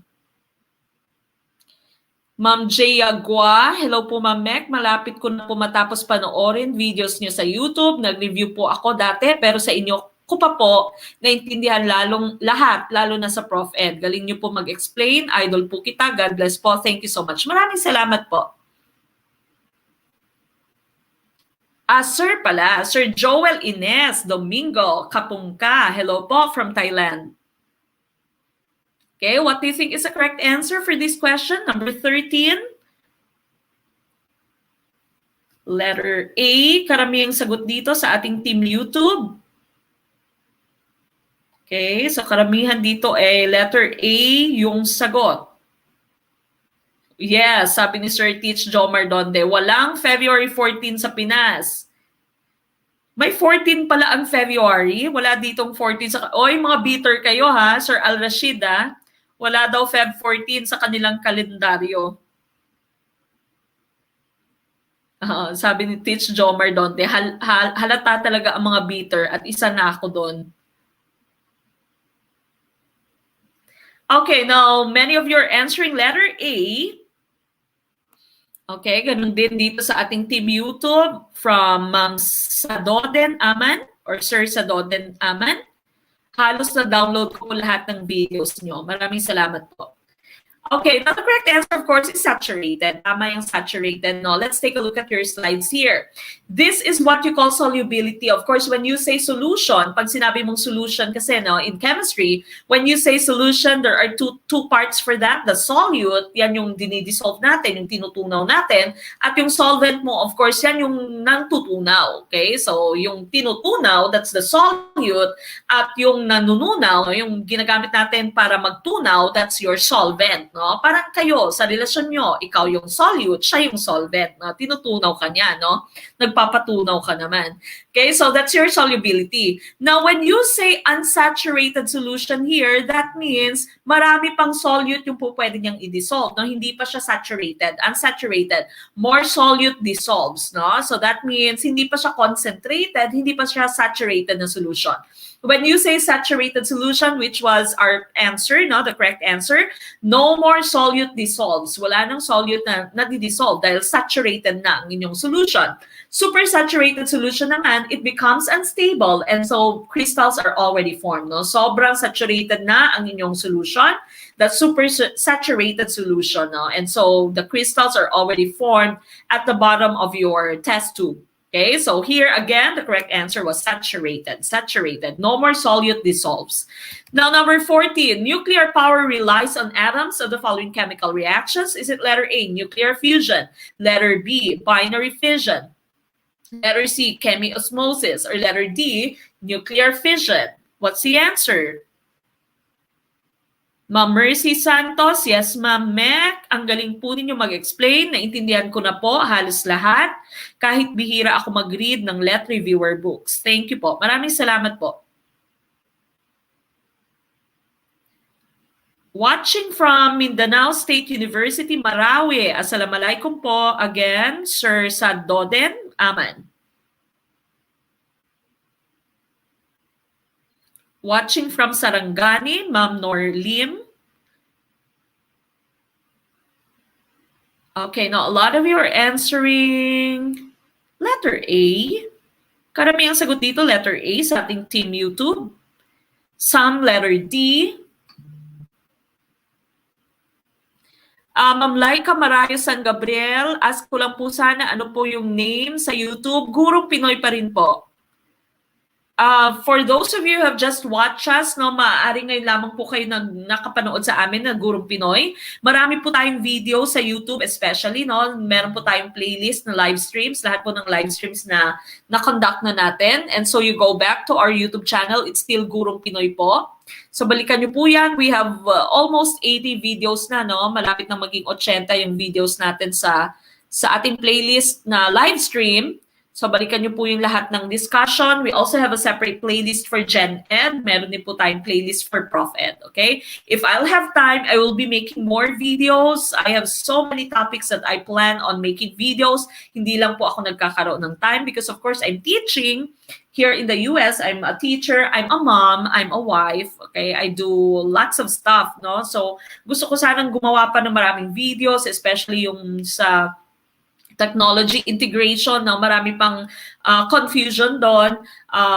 The rest of the other topics, I want to still make videos if I have time. Sana magkaroon ng holiday soon, no? Mukhang magkakaroon kami ng holiday soon on the 13th yata or 15th ay holiday. So titingnan ko kung makakasingit po ako gumawa ng video. And of course, I'll be posting that. Now, please don't skip ads and don't abandon our videos. Watch our video from start until the end. Do not skip ads. We also already have ads on our Facebook page, no? Sa Facebook po natin. Congratulations, Good Pinoy. Meron na din po tayong ads sa ating Facebook. So please don't skip ads, okay? Okay, now, ano kaya yung tamang sagot dito? Nuclear power relies on atoms of the following chemical reactions. Okay, let's take a look at your choices here. Nuclear fusion. Pag sinabi niyo pong fusion, of course, that's the coming together. No, fusion, that means uniting. No, nag-fuse sila. That means they are merged.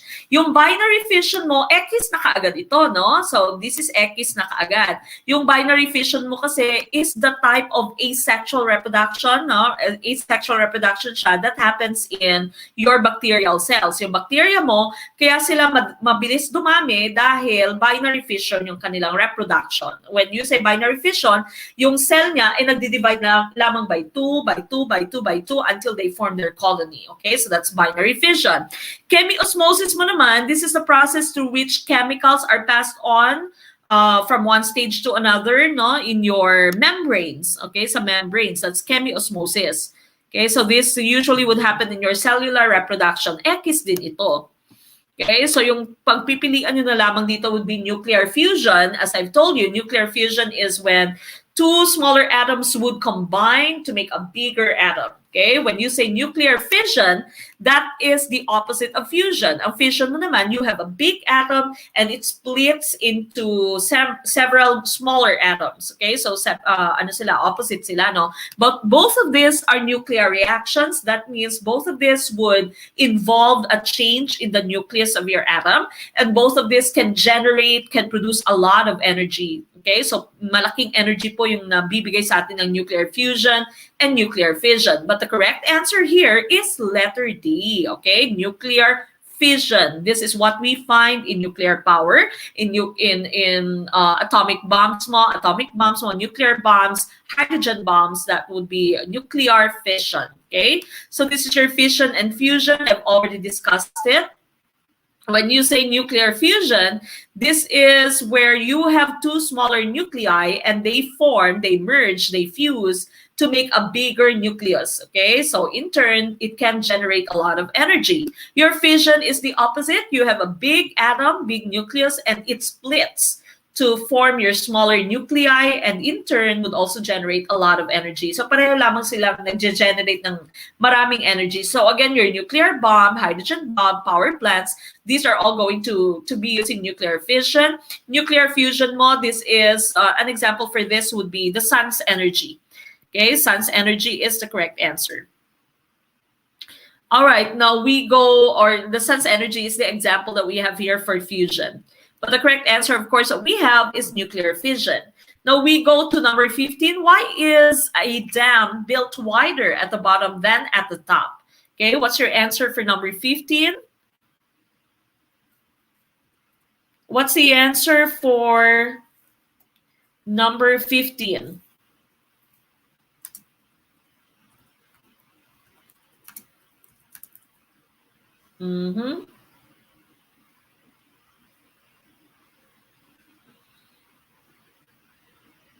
What do you think is the correct answer for number 15 here? Why is a dam built wider at the bottom than at the top? Is it letter A, to withstand the greater pressure at the bottom? Letter B, to balance the pressure at the top? Letter C, it holds up the dam better than at the center? Or letter D, it anchors the dam better? What's the answer for number 15? Let's take a look at the answers of Team Facebook.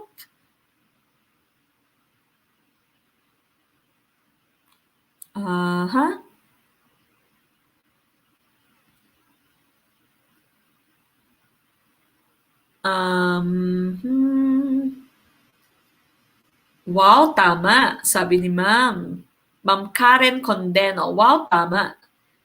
Ma'am Jihan Ivy Maestrado Lidawan, thank you for the watch party. Okay, now a lot of you are answering letter A dito sa ating Team YouTube, letter A din. Aba, humuhugot ngayon si Sir Al Rashida. Parang love, nakaka-pressure. Hindi ka na-pressure sa let mo, na-pressure ka sa love. Okay, so number 15 natin dito. Why is a dam built wider at the bottom than at the top? Of course, the correct answer here would be letter A, to withstand the greater pressure at the bottom. Okay, so A for adobo, sabi ni Sir Daniel John Villay. Okay, so A po, that's the correct answer. Okay, so there's greater pressure at the bottom of your your river, no, sa dam mo. And so that is the correct answer, no. So of course, you know that there's much pressure as you go down any bodies of water. Kaya yung mga divers natin nabibingi, no, nabibingi sila dahil nga sa pressure na meron sa ilalim ng tubig. Okay, so letter A po ang tamang sagot dito. Now we go to number 16. Which of the following pairs demonstrates symbiosis? Is it letter A, man and woman? Letter B, monkey and banana? Letter C, chick and corn plant? Or letter D, butterfly and bean flower? This is a very common question in the LET, no? Sa GenEd at sa Bio Majorship, lumalabas ito. Okay, now what do you think is the correct answer? Inom ulit ng kape.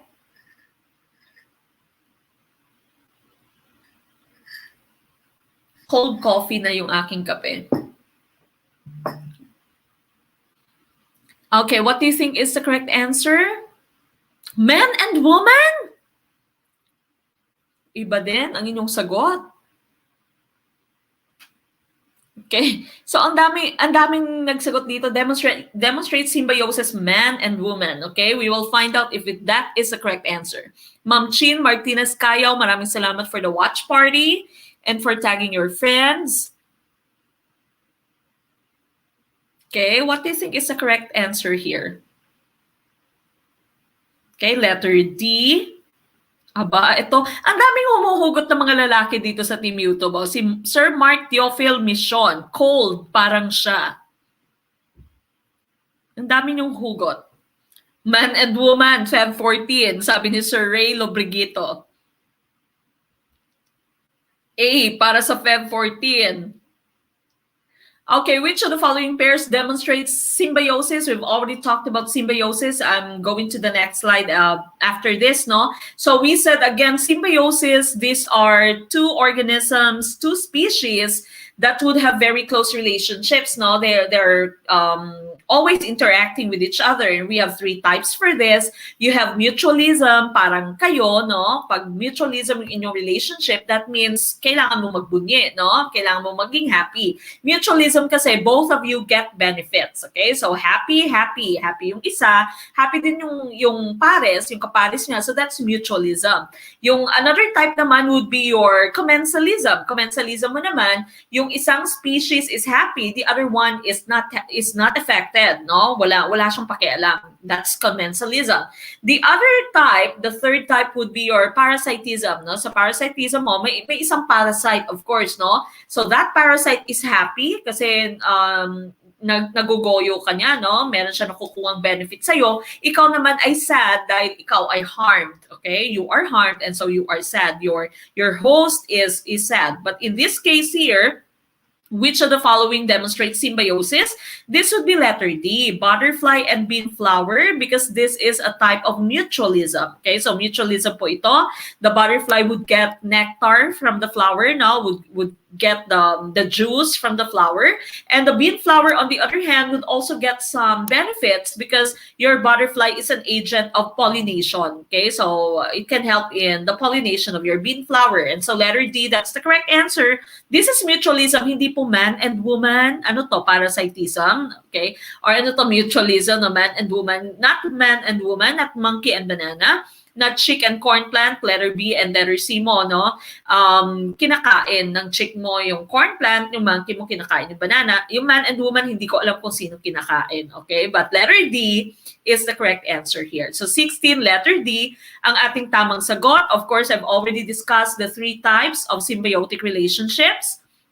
So again, we started with mutualism, happy, okay? Both of you receive benefit, and so both of you are happy. Commensalism, one is happy, the other one is deadma, okay? That's commensalism.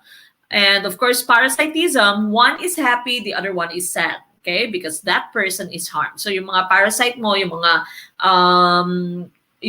bulate, no? Bulate and the human, that will be parasitism. Okay, so you have your parasite that receives benefit, and you have the host that is harmed. Okay, but of course, the correct answer in our previous question was letter D. Okay, talagang walang Feb 14 sa man and woman.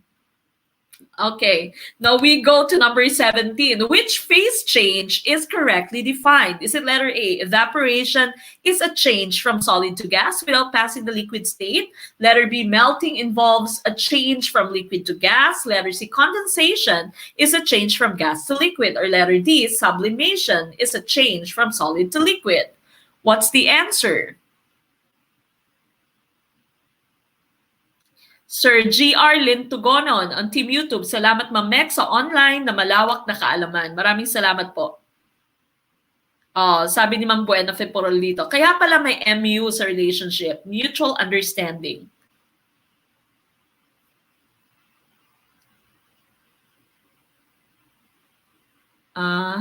Communism, yung naisip ko, sabi ni Sir Viodulo. Communism? Aba, Sir GJ Mortab, tawag dyan physiological needs. Tama yan, no? Okay, now going back to your question here, number 17, a lot of you are answering letter C. Ganon din sa ating team Facebook. Watching from Qatar. Good afternoon po. Ma'am Enin Burge Dubria, habol po kayo. Man and woman parasitism, sabi ni Sir Kenechi.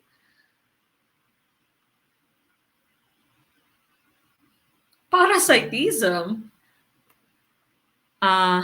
Okay, number 17. Which phase change is correctly defined? Is it letter A, evaporation is a change from solid to gas without passing the liquid state? Solid to gas without passing the liquid state, we know that this is sublimation. Sublimation po ito. Melting involves a change from liquid to gas. Melting, of course, is solid to liquid. Okay, so this is also wrong. This is wrong. This is wrong. Condensation is the change from gas to liquid. This is correct. Okay, so letter C po ang tamang sagot dyan. Sublimation is a change from solid to liquid. Sublimation po is solid to gas. Okay, so this is another wrong choice. Okay, so letter C po ang ating tamang sagot dito. Condensation is the change from gas to liquid. Okay, now basahin ko lamang. Sabi ni Ma'am Eva Cuenca dito, sa Bisaya ang MU murag uyab. Okay, parang uyab, no? Parang girlfriend. Okay, now this is our slide for our explanation. Now remember, you have these three major states of matter. You have your solid, liquid, and gas. No, when you say solid, it has a fixed shape and it has a fixed volume. Okay, so fixed shape, fixed volume, that will be your solid. Liquid, the shape is not rigid. It has no fixed shape, but it has a fixed volume. And so since it has no fixed shape, you can easily just put this in any form of container and they will take the shape of their container. No, that's the liquid. Okay, there's no fixed shape. Now for gas, they have no fixed shape. They also have no fixed volume. Okay, they also have no fixed volume. Okay, now these are the different phase changes that we have. Now, again, you have your solid, liquid, and gas. Now, if you are looking at them, no, out of all these three states of matter that we have, gas, of course, would have the highest amount of energy, okay? It has the highest amount of energy. Now, if you put more energy into your solid, for example, it is eventually going to change into your liquid.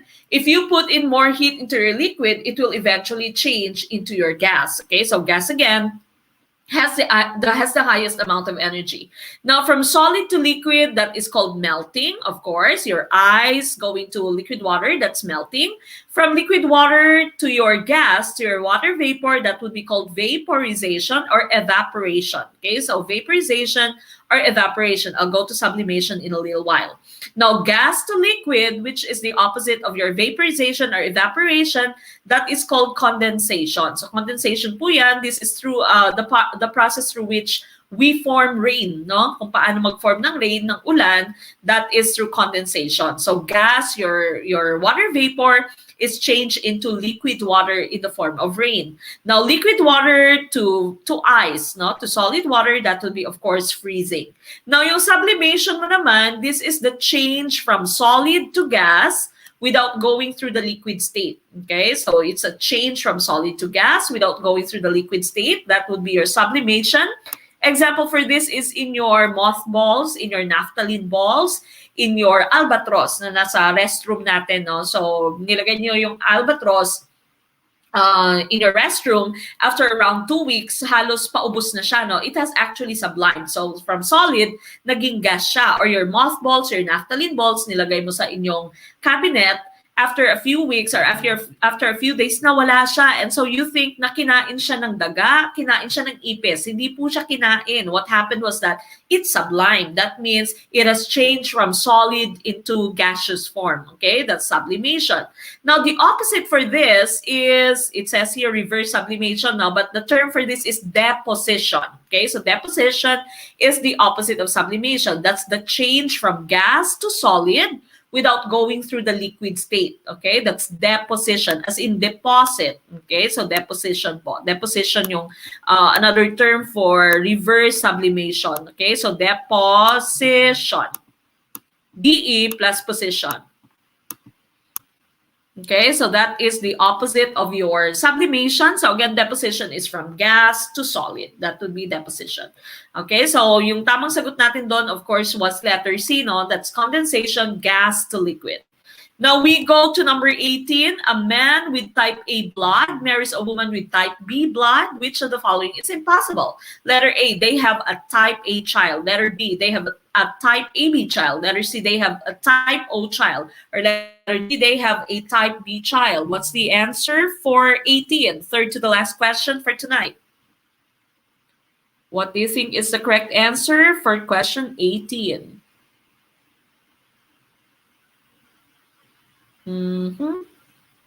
Thank you so much for all those who are tagging your friends, and for those who have opened their watch party, started a watch party. Ma'am Warda Mustafa, assalamualaikum po, and of course, thank you for the watch party.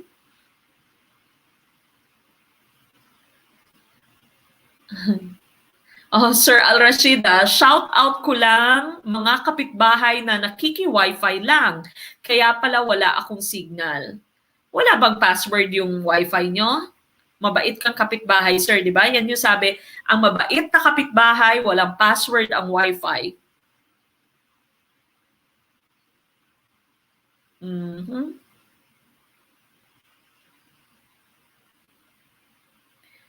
Okay, now what do you think is the correct answer dito?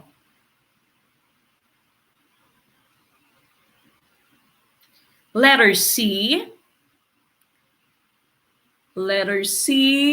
Okay, karamihan sa inyo, yung sagot nyo ay letter C. The correct answer here, of course, should be letter C. Tama yung letter C, no? Ang type blood ng, our blood type ng lalaki ay A.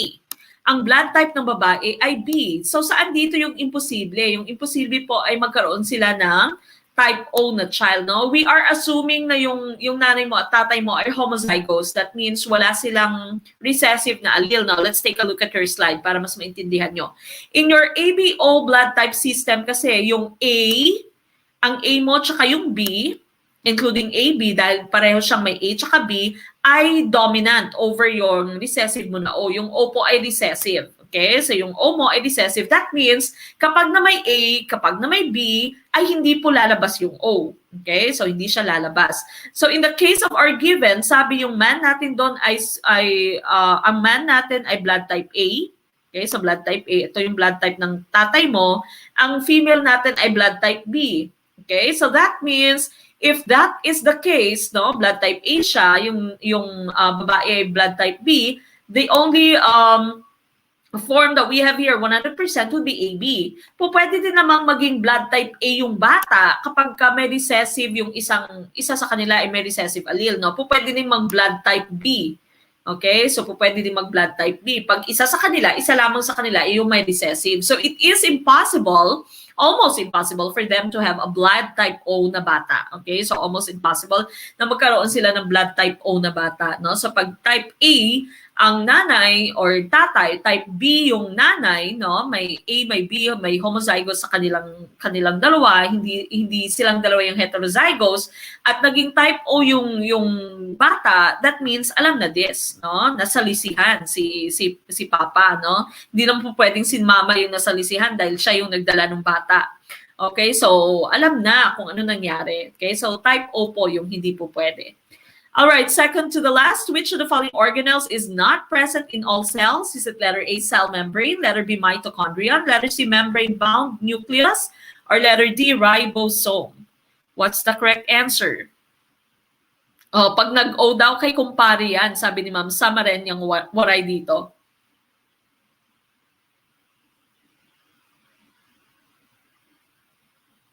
Ma'am Amalia Lee, so sabi ni Ma'am Amalia Lee dito, A yung mister niya, B ang anak niya, pero naging O yung anak niya. That means pareho kayong heterozygous. Pareho kayo ma'am na may recessive na allele. Sa ating kasing case, no, walang sinabing may recessive, so we assume na homozygous sila. Or po pwedeng isa lamang sa kanila yung may recessive allele.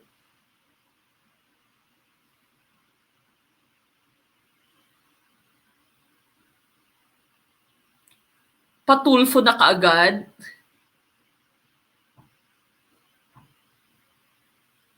Okay, so that is the least of your possibility, no? We were not given the explanation sa ating question doon na may heterozygous sa kanila, may homozygous sa kanila. When you say homozygous kasi parehong AA, yung sa dalawang chromosome niya ay parehong AA or parehong BB, no? And so the least talaga na sobrang imposible, no? Yung pinaka-imposible doon sa choices natin would be O, no? So maaaring makachamba na magka-type O, but it's very rare, no? It's very rare. Sabi dito ni Ma'am Amalia Lee, no?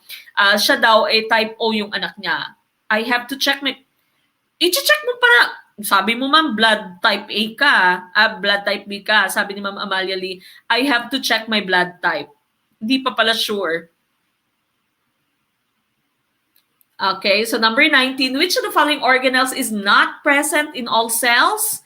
The correct answer here would be letter C, membrane-bound nucleus. Okay, your prokaryotic cells, your bacteria, they don't have nucleus. Okay, so ito po yung ating tamang sagot dito, membrane-bound nucleus. That is not found in all types of cells. Yung cell membrane mo, mitochondrion, ribosome, lahat po ng cell ay meron ito. Okay, so bacterial cell, fungal cell, yung prokaryotic, eukaryotic cell mo, lahat po sila ay may cell membrane, may mitochondrion, and may ribosome. Okay, if you don't know what I'm talking about, go back to our YouTube channel. Panoorin niyo po lahat ng videos natin about the cells. Okay? So again, letter C po dito ang tamang sagot, membrane-bound nucleus. Now we go to your slide here. So again, this is your eukaryotic cell. Ito yung true cell, no? Yung cells natin as humans, it is eukaryotic. So that means meron po tayong nucleus. Okay? So we have your nucleus. If you have a prokaryotic cell, sa mga prokaryotes mo naman, wala po silang nucleus. Instead of nucleus, again, they only have nucleoid. That's the region in their cytoplasm where you can find the DNA, the RNA. Okay, so eukaryotic would only the eukaryotic cells would have nucleus. That's why our answer is letter C there, nucleus. Now we go to number 20. Maya bought a sweater at a discount of 25%. She saved $18. What was the original price of the sweater? So this is math. Dalawa lang yata yung math nyo ngayon.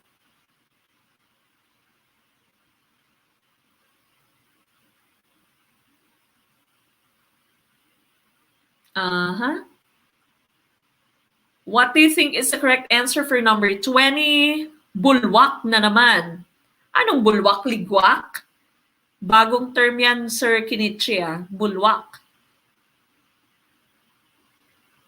Mali ako, sabi ni Ma'am Mendeville na Sean Joyza. Okay lang po yan, hindi pa naman po let, ma'am. Sana all type. Sabi ni Sir Daryl Viray dito. Okay, yan. Si Ma'am Mayan Horwena, blood type ko O, pero asawa ko AB. So, pwede po yung blood type ng inyong mga anak ay A, pwede ding B, pwede din merong A, A and B lamang pala yung blood type ng inyong anak. So, A and B lamang. So, dapat ma'am, walang mag-blood type AB or walang mag-blood type O sa inyong anak.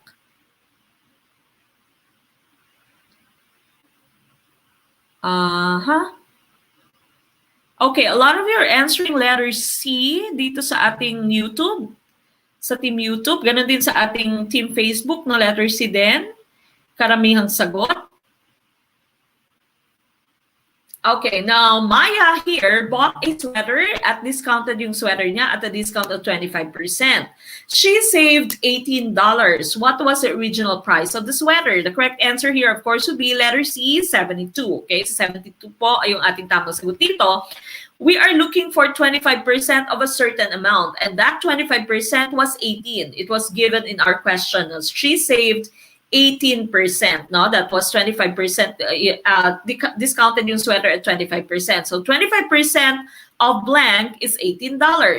Now, if you are going to write this in mathematical form, that would be 0.25 times blank equals 18. Again, whenever you have of in math, that means times. Whenever you have is, that means equals. Okay, so that's equals. And of course, we need to convert your rate here, the percentage form here, into your decimal form. So very easy. Just delete or erase the percentage sign and move the decimal point 2 times to the left. Okay, so you are left with 0.25 multiplied to blank or by blank, giving us 18. So for us to get the value of blank here, of course, we need to divide 18 by 0.25. So we have 18 divided by 0.25, giving us the answer of 72. Okay, so the correct answer here would be 72. Okay, so let's try to check. I will still be rechecking your score dahil nga nagkamali ako ng pindot doon kanina sa capsid, no? So, antabayanan nyo po yung list ng ating passers and of course yung list ng ating top-notchers. And of course, tomorrow pa meron pa po tayong live stream for Prof Ed. Huwag kalimutan, you have to tune in at 7:30 for our live stream. But of course, by 7 a.m., 7 in the morning, your Prof Ed quiz, the link for that would already be posted on our Facebook page. Okay, so please don't forget again to go back to our Facebook page if you have questions and send us a message to our Facebook page. Okay, huwag kalimutan, like this video, react to this video. Always don't skip ads whenever you're watching our video. It might be on Facebook and YouTube, okay? Now, again, I will be discarding this, or keeping this, I mean.